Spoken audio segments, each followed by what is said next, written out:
Hello, sports fans. It is Wednesday, January the 23rd, the year 2013, and as usual, a lot to get to in the sports world, so let's get it going right now. A few scores from last night. Kansas in college basketball goes into Kansas State and beats arch rival Kansas State. Hope you caught that game. Very hard-fought game. As usual, Kansas beats Kansas State. What else is new? Kansas has their number for years.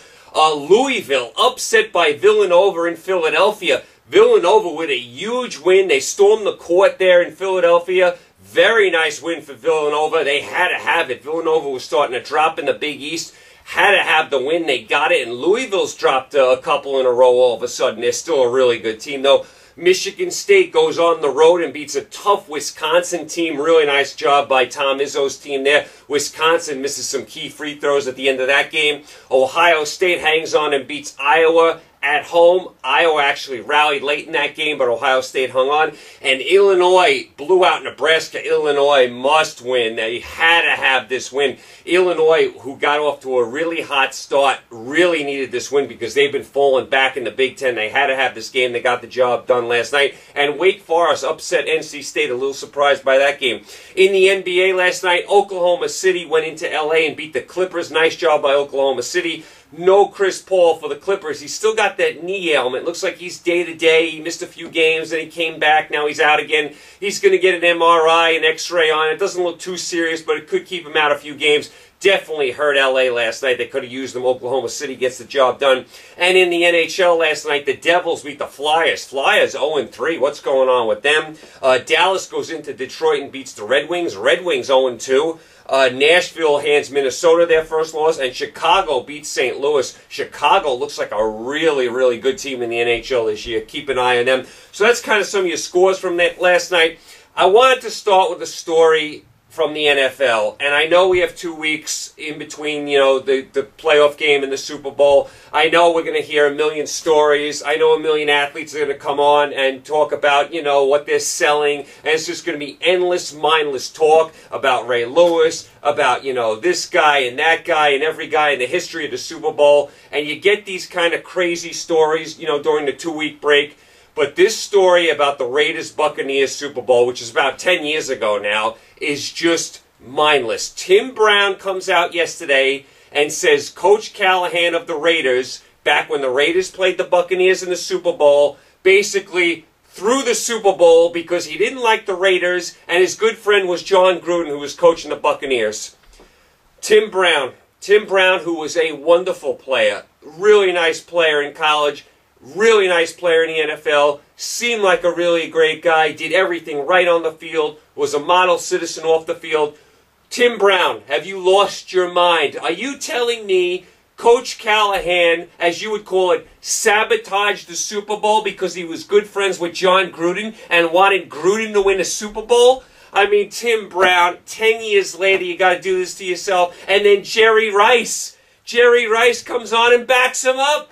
Jerry Rice said he agreed with him. Jerry Rice, one of the best players in the history of the NFL. You can't talk about the NFL and not mention Jerry Rice. We all love Jerry Rice. He was an unbelievable player, one of the best receivers, if not the best receiver ever. And he's won a million Super Bowls. And here he is backing up Tim Brown's story that Callahan sabotaged the Super Bowl because he was friends with John Gruden, didn't like the way the Raiders treated John Gruden, and Callahan didn't like the Raiders even though he's coaching them, and Callahan changed the game plan 2 days before to give Tampa Bay and Gruden the edge.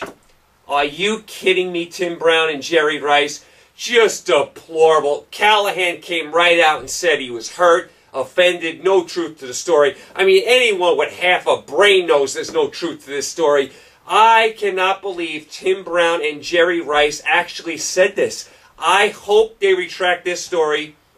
I hope they say, you know, by Callahan changing the game plan, it didn't give him the best chance to win. And maybe from a strategic point of view, it wasn't the right way to go. And maybe his coaching wasn't good. But to say he sabotaged the Super Bowl because he wanted his good friend John Gruden to win is mindless talk. And this is the stuff I hate that comes out with these 2 weeks in between the Super Bowl. You always get these crazy stories. You always get these crazy interviews. They ask the same questions all the time. I cannot take it. It's ridiculous. Then they have that Radio Row the week before the Super Bowl down at the Super Bowl site where every athlete that's not in the Super Bowl comes down there and he's selling some product. He's selling like, you know, some sort of energy drink or some sort of weight loss product. I cannot take it. And here's another thing.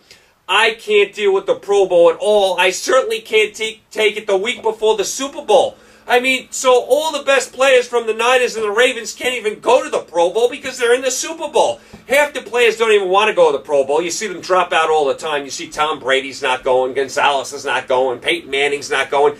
None of the players go, so you don't have the players you want in the Pro Bowl anyway. They don't try hard. They don't want to get hurt. You can't blame them. It's tackle football. They're better off having like a flag football game or a touch football game. I mean, you have the Pro Bowl, you have this endless chatter 2 weeks before the Super Bowl. Now you get this Rice-Tim Brown story. I mean, what a joke. 10 years later, Tim Brown and Jerry Rice are going to come at me with this kind of story.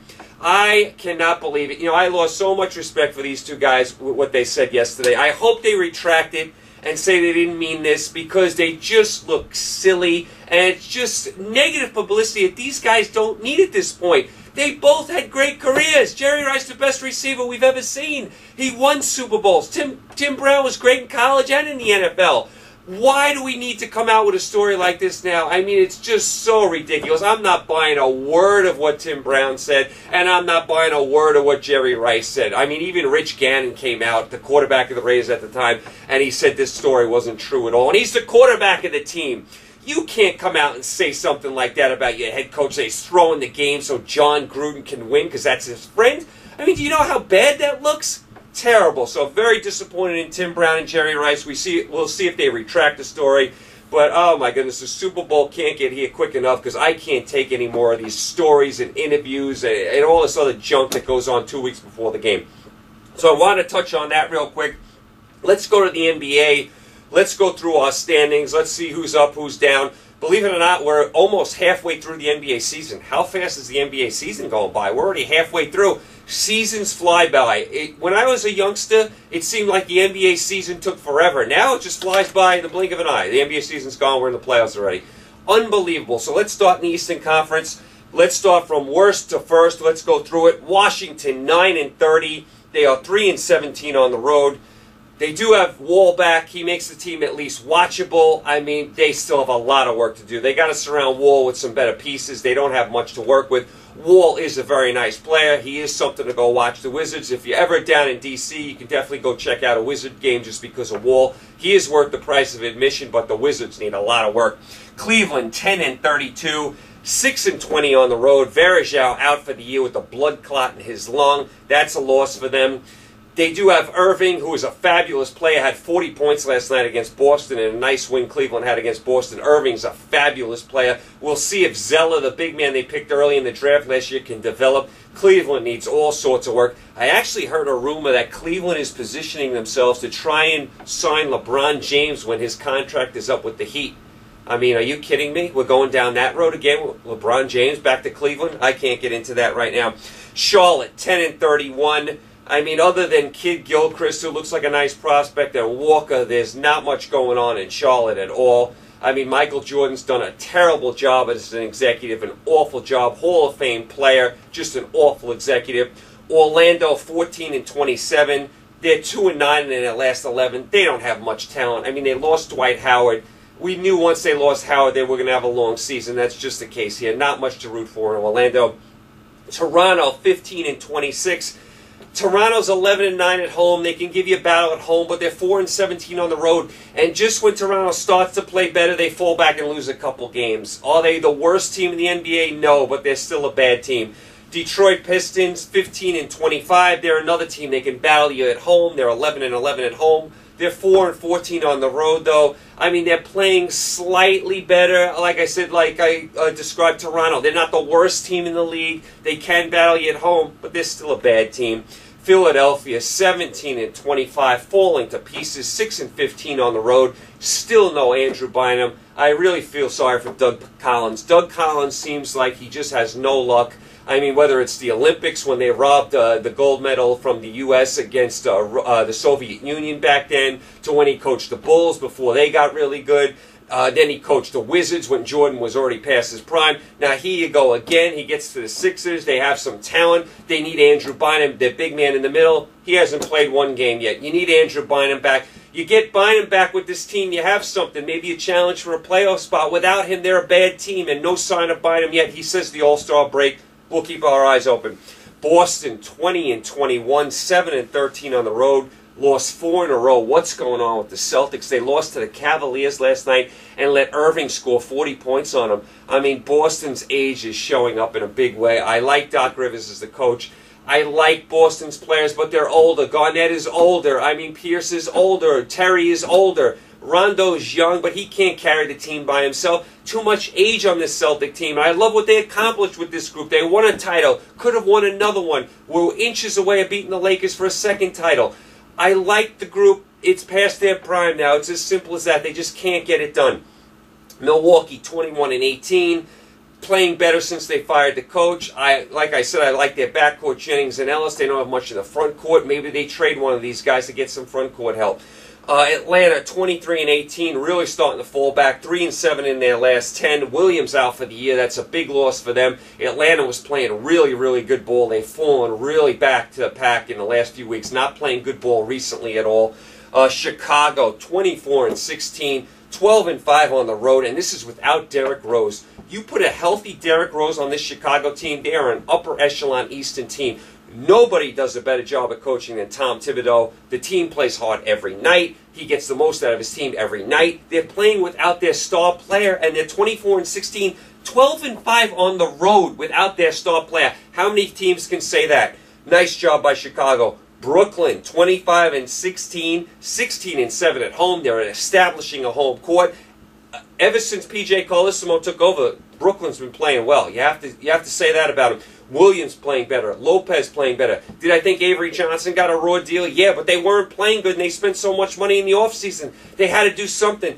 I'll tell you, the way PJ's coaching, he may be the coach next year and for years to come. Doing a great job so far with Brooklyn. I like what I see from Brooklyn lately. They beat the Knicks a couple days ago. Indiana, 26-16, 16-3 at home, and Granger hasn't even played yet. And Indiana got off to a slow start. Tremendous job by Indiana. Great job by the coaching staff there, really keeping it together. Like I said, got off to a slow start. No Granger yet, and here they are, 10 games over 500. Tremendous job by Indiana. And like I said, Indiana battled Miami very close last year. They had Miami on the ropes last year. Miami did get through, ended up winning the title, but Indiana has a really, really good team. New York Knicks 25-14, 4-6 in their last 10. The Knicks, believe it or not, miss Felton. They miss Felton at point guard. I never thought I'd say it. They do miss him. They run a two-guard offense. They need Felton. He makes it all run. I'm sorry. They just miss him. Ever since he went out, they're not playing as well. Got to get him back in the lineup. Looks like he should be back soon. The Miami Heat, 26-12. We know they're the best team in the NBA. They're only 10-9 on the road. They seem to get bored from time to time, which teams that won championships the next year seem to do. They kind of have a championship hangover sometimes. They still have a nice record, 26-12. We know they're the best team with LeBron and Wade and Bosh. I mean, when they bring their A game, they're the best team, no doubt about it. Over to the Western Conference, worst to first. The Phoenix Suns, 13-28. 3-17 on the road. Phoenix looks like one of the worst teams in the league, and they are. Not a lot of talent here in Phoenix. I mean, I don't like what I see from them at all. They look like they're headed for the lottery and a possible #1 pick. That's how bad they're playing. New Orleans, 14-27. Do have a nice nucleus of young players with Davis, Gordon, and Rivers. Need more fans in the seats. Not getting big crowds in New Orleans. I mean, I know they get huge crowds for the Saints, but the Saints play 8 home games a year. I mean, can New Orleans get a nice crowd, 41, 42 games a year with a basketball team? That remains to be seen. They're getting some small crowds there. If you're down in New Orleans, if you're from the New Orleans area, get to that arena. Check out these nice young players. You got Davis, you got Gordon, you got Rivers. Got to up the crowds there. I mean, what are they getting, like 12,000 fans a game down there? You got to get that attendance a little up. I'm not saying you got to sell out. Got to get that attendance up. Sacramento 16-26, 4-16 on the road. Looks like they're moving to Seattle now. That's good for Seattle. That's bad for Sacramento. The Maloofs are becoming the most hated people in Sacramento right now, what they're doing to this team. They do have some decent young players with Cousins and Fredette and Evans, but it's just not gelling. It's just not working. One of these guys probably needs to be traded. Fredette, they picked very high in the draft. I mean, when you pick someone that high in the draft, you think he's going to be an all-star superstar. Fredette is not at that level yet. I mean, he can hit the three, but can he do anything else? Cousins, who's a good big man, is a flake. Evans looks like he'd be the first guy to be traded. Maybe Sacramento needs a trade. Look for that. Lakers, 17-24, 5-14 on the road. Lost 3 in a row, and they're 2-8 in their last 10. And all I hear from Kobe Bryant day after day, whether he's tweeting, talking on Yahoo, talking to Stephen A. Smith, is it's not working.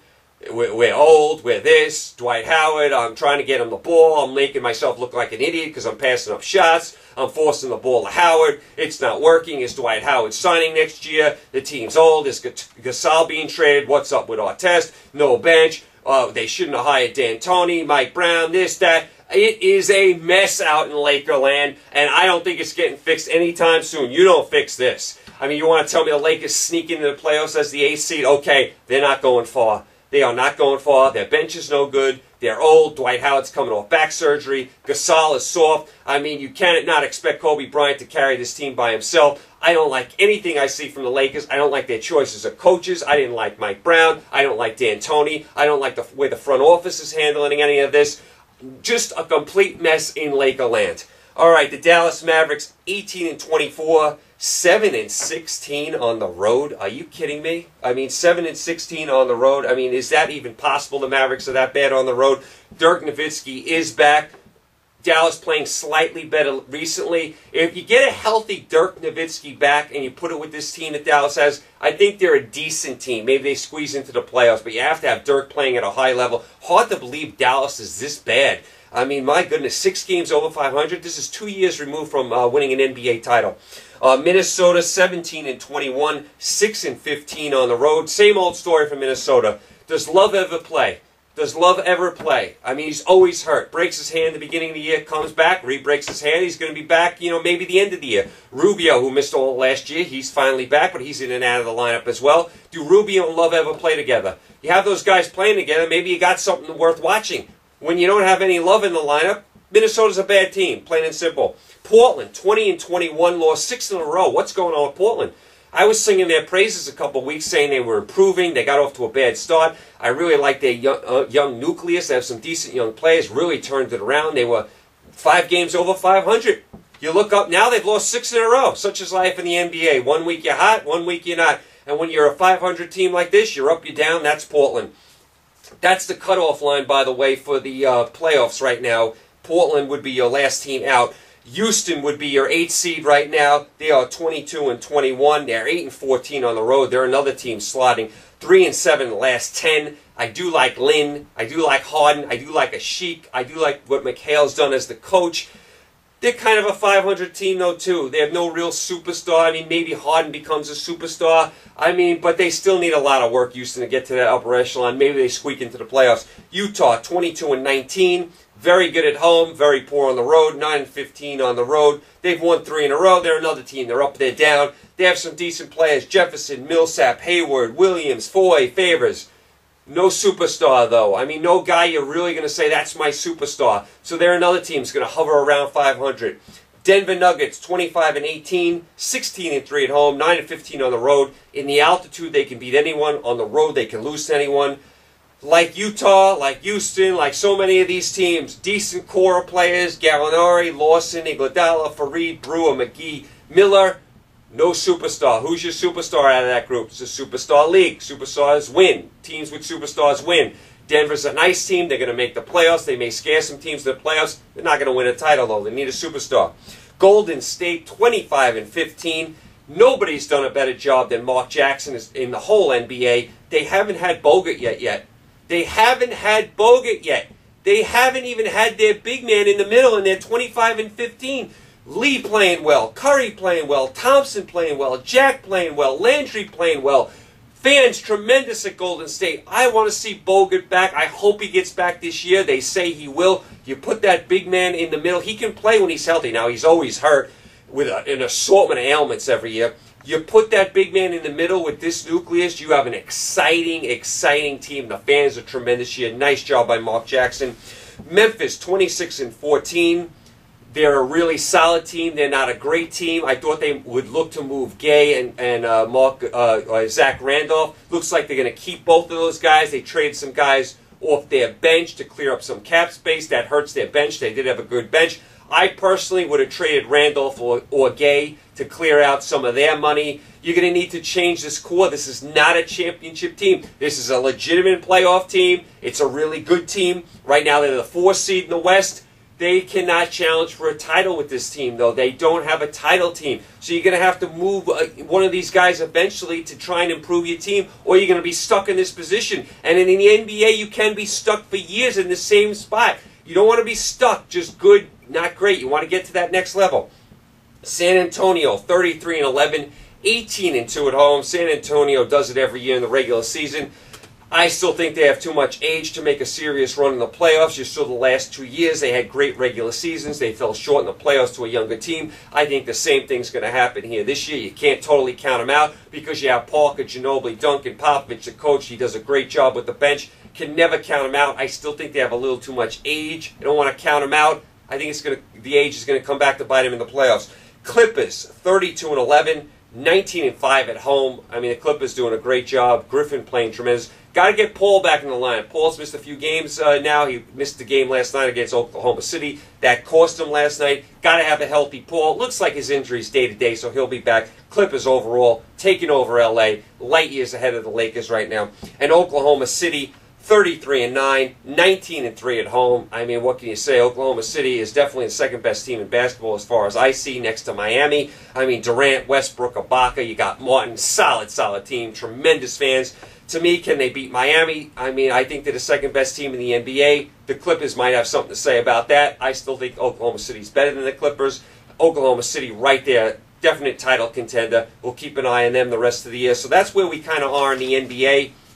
Believe it or not, halfway through the NBA season. Hard to believe. All right, let's get to your top 25 in college basketball. Some teams that dropped out of the top 25. San Diego State out of the top 25. Illinois out of the top 25, UCLA out, Marquette out, Wisconsin out, Memphis out, North Carolina out. You know, the fans in Tobacco Row aren't happy about that. Pitt out and Georgetown out. What happened to Georgetown? They were playing really well. They've sputtered recently. Here's your new top 25. At number 25, Miami of Florida, 13-3. When's the last time you saw Miami of Florida in the top 25 in college basketball? Just a really nice job there. Nice job by Miami building that program. They are not a basketball school at all. Tough conference to play in the ACC. Nice job by Miami. Notre Dame at 24. They're 15-4. Notre Dame could drop out. They've lost a couple games now in a row. They could be out of the top 25 next week. 23, Ole Miss, 15-2. Real surprise team out of the SEC. Really a surprise team. Didn't expect this from Ole Miss this year. Really playing nice ball.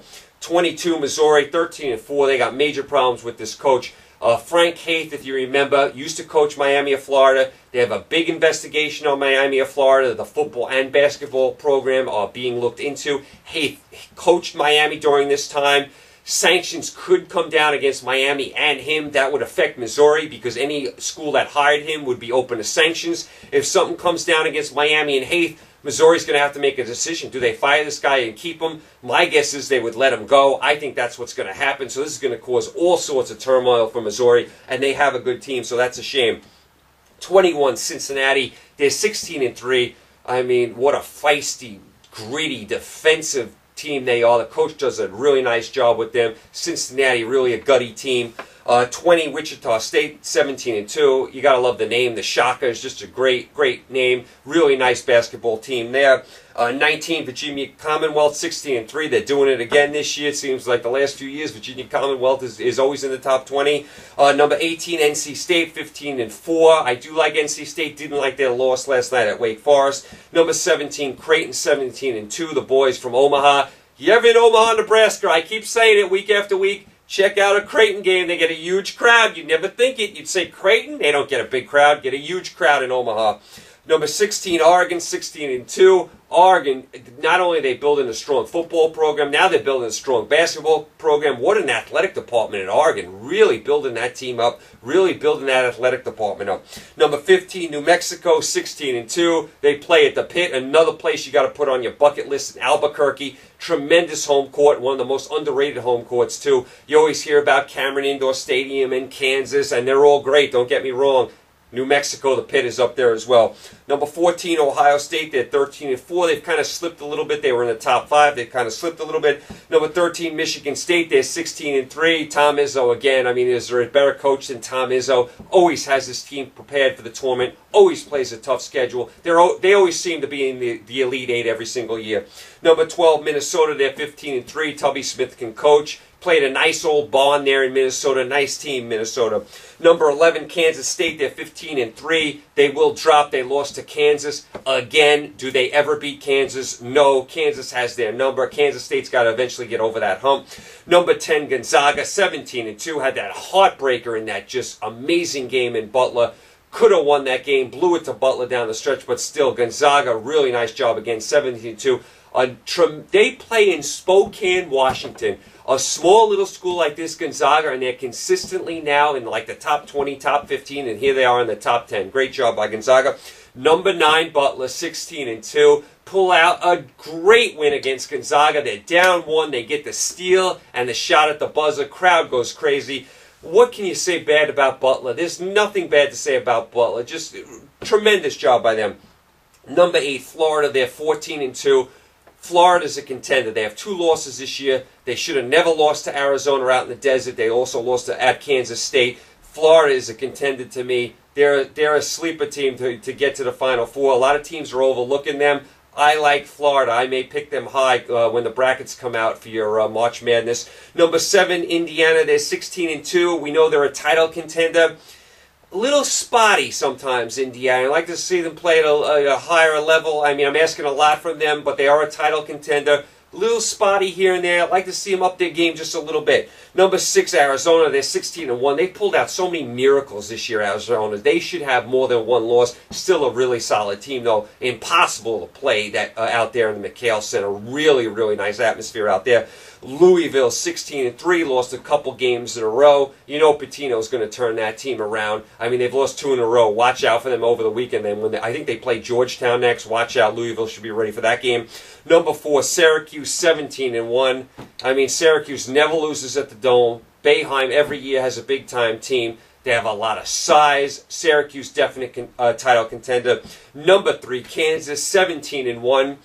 Is Kansas ever not good? I keep saying this year after year. Are they ever not good? Are they ever not in like the top 10? They lose 1 million players every year, and every year they seem to be in the top 10. Please, I said it 1 million times. I'm going to say it again until you guys all go out there. Get to Lawrence, Kansas, and go to Fog Allen Fieldhouse and sing Rock Chalk Jayhawk with these fans. You won't regret it. It will be a great trip. There is no better place in college basketball than Fog Allen Fieldhouse, and Kansas never loses there. 101-1 in their last 102 home games. Number 2, Michigan, 17-1. Love the way they play. Had 1 heartbreaking loss to Ohio State when they missed a 3. Beeline, we know, can coach. He's done it before. Really nice coach. Michigan, a nice team to watch. Definitely a title contender. And back at number 1, the Duke Blue Devils at 16-1. No team probably has better wins than Duke. They have a collection of nice wins. They do have are missing Kelly. He's going to be out for a while. Maybe he's out another month. He should be back for tournament time. They do miss him right now.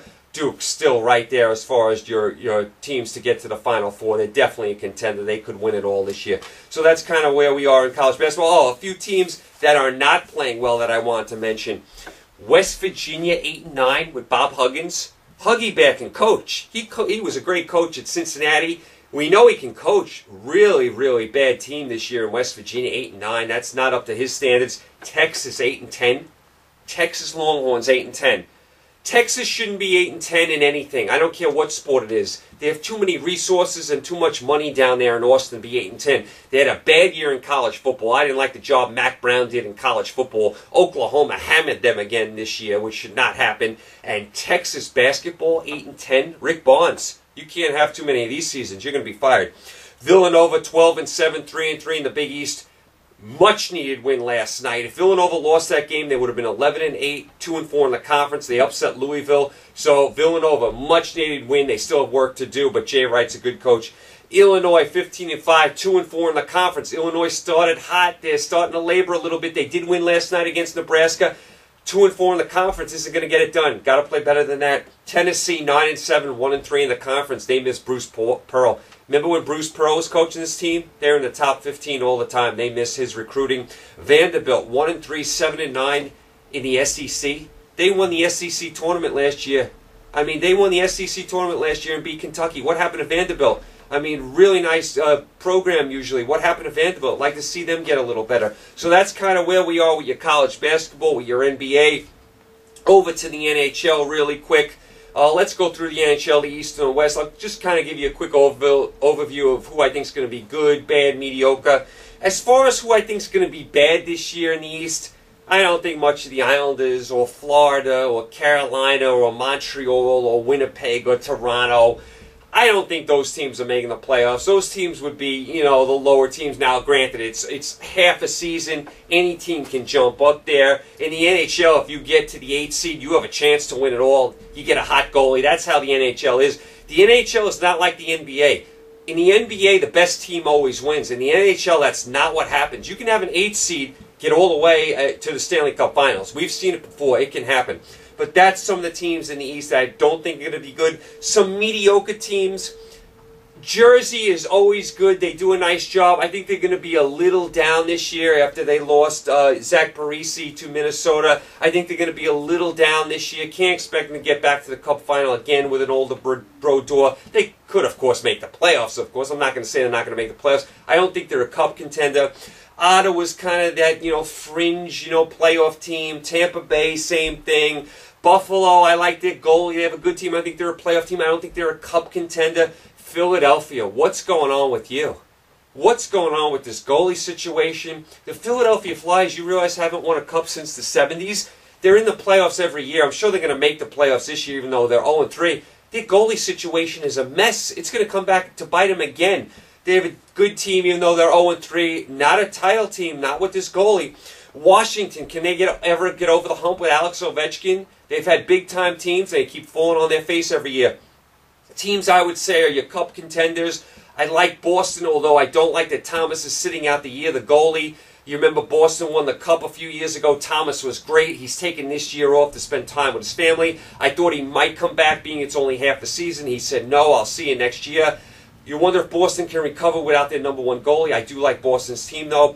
Rangers have a really solid team. You love their goalie. You like the addition of Nash. I think the Rangers are going to be a Cup contender. And, of course, Pittsburgh. I mean, if Crosby still stays healthy and you have Malkin and they get their goalie situation straightened out, I mean, Pittsburgh is definitely one of the upper echelon teams in the league. I mean, I don't know what happened in the playoffs last year when basically every shot went in against their goalie last year. He seemed to have a mental breakdown. That can't happen again this year. But I would say Pittsburgh, the Rangers, Boston, your Cup contenders. Washington with Ovechkin always has a chance. Philadelphia's got to get their goalie situation straightened out. Buffalo's a good team, not a great team. I'd say Tampa Bay, Ottawa, Jersey are playoff teams, maybe bottom playoff teams, but not Cup contenders. Toronto, Winnipeg, Montreal, Carolina, Florida, Islanders, I say don't make the playoffs. NHL's wide open, though. We know that. Over to the West, I would say Colorado, Anaheim, Dallas, Edmonton, Calgary. Those teams are not going to make the playoffs. I would say your fringe playoff teams would be Nashville, San Jose, Phoenix. I do think Minnesota's going to be much improved with Sutter and Parise this year. They could be much improved, Minnesota. I think St. Louis has a good team. LA won the Cup last year. They obviously have a good team. They had lost a key player to injury already for the year, though. Can they do it 2 years in a row? Are they going to have a hangover? Chicago looks like a really, really nice team. Vancouver, another team. Can they get over the hump? They've fallen on their face a bunch of times in the playoffs the last few years. They've been a title contender the last few years, have never come up big in the playoffs. Can they finally get over the hump? They're like Washington over in the East. And you can never count out Detroit, obviously. Detroit, always in the hunt. They have started off slow this year. They are 0-2, so we'll keep an eye on Detroit. That's kind of where we are in the West. I would say Detroit's a contender. You can't rule out Vancouver. You got LA, you got Chicago, I think St. Louis, I like Minnesota. San Jose, Nashville, Phoenix, maybe playoff teams. I don't think they're cup teams. Then you got Calgary, Colorado, Edmonton, Dallas, Anaheim. I don't think those teams are going anywhere, to be honest with you. So that's kind of where we are in the NHL right now. Long way to go. I mean, we kind of know who your good teams are going to be and who your bad teams are going to be. But like I said, you get the 8th seed in the NHL, you can make a run with a hot goalie. So we'll keep an eye on that. Long way to go for the NHL season. So that's where we are at the NHL. Some things to keep an eye on over the weekend, because this will be my last show for the week. I won't be with you tomorrow. There's no Super Bowl preview until next week, so we'll do that all next week. So a few things to keep an eye on over the weekend. Tonight in your NHL, you have Toronto at Pittsburgh. You have Boston at the Rangers. You have Calgary at Vancouver. Thursday, you have the Rangers at Philly. A really nice game on Thursday. Friday, Washington, Jersey, Minnesota, Detroit, Pittsburgh, Winnipeg, Vancouver, Anaheim. Saturday, LA at Phoenix, Toronto at the Rangers. Sunday, a plethora of games. Buffalo, Washington, Pittsburgh, Ottawa, Jersey, Montreal, Philadelphia, Tampa, Vancouver, San Jose, Minnesota, St. Louis, and Detroit, Chicago. Just a bunch of games to watch on Sunday in the NHL. And remember, no NFL, so you might want to zero in on some of these NHL games. NBA over the weekend. Tonight you got your Lakers, Memphis, Denver, Houston, Indiana, Portland, Oklahoma City, Golden State. Really nice game. Thursday you got your Knicks, Boston, and you got your Clippers and Phoenix on Thursday. Friday, Boston, Atlanta, Golden State, Chicago, Brooklyn, Memphis, San Jose, Dallas, Utah, Lakers. Saturday, New York at Philly, Brooklyn at Houston, Indiana at Utah, Clippers at Portland. Sunday, Miami, Boston, Oklahoma City, Lakers, Atlanta at New York, and Portland at the Clippers. Some games to keep an eye on in the NBA. As far as your college basketball, tonight, Duke at Miami, surprising Miami. Florida, Georgia, that's better on the gridiron, not so much in basketball. Butler at LaSalle. Thursday, Purdue, Michigan, UCLA, Arizona, nice game. Nothing going on Friday. Saturday, just a tremendous slate of college basketball games. Saturday seems to be the day to watch college basketball if you can. Maryland, Duke, Syracuse at Villanova, Oklahoma at Kansas, Louisville at Georgetown, Minnesota, Wisconsin, Ohio State, Penn State, New Mexico, San Diego State, and North Carolina, NC State in a tremendous rivalry game. Sunday, Michigan, Illinois, Michigan State, Indiana, Florida State, Miami, that's also better on the gridiron, and Creighton at Southern Illinois. So that's a lot of games to keep an eye on as far as, your college basketball, your NHL, your NBA, a lot of stuff to keep an eye on. I also wanted to mention Samantha Stevens in the Australia Opens tennis. That's the young American up-and-coming tennis star on the female side. She beat Serena Williams last night, so nice job by her. She gets into the semifinals. She looks like a really nice prospect. Now, she's not going to win this tournament. She's probably going to go out in the next round. Really nice job beating Serena Williams. I will say this, though. Serena won the first set and was winning the second set before she hurt her back. Serena was going to win this match if she didn't hurt her back. Plus, she had a sprained ankle from previous matches. So Serena was really laboring there. So let's throw that in. But I don't want to take away from Samantha Stevens. Big effort. Really nice job by her. Gets to her first semifinal in a Grand Slam. Needs some new blood in tennis. I mean, the women's side, you have your Sharapova, Serena Williams, your Azarenkas. So you need some new blood on the women's side. On the men's side, they desperately need some new blood. It's the same few guys in every tournament. Nadal, who happens to be hurt in this tournament, Federer, Murray, Novak. The same guys are in the Final Four every single tournament. I think Federer's made the Final 8 in like 16 straight major tournaments. We need some new blood in men's tennis. You can't have the same guys winning. That's what I liked about the years when Connors and McEnroe were playing. You had so much depth in men's tennis. Any of like 10, 15 guys could win a tournament. Now, you might as well, these tournaments are 2 weeks. You don't even have to watch the first week and a half. Just tune into your semifinals. You got the same 4 guys in every tournament. Tennis on the men's side needs new blood desperately. How long are we going to see Roger Federer in the semifinals? Come on. This is ridiculous. Roger Federer is getting old for a tennis player.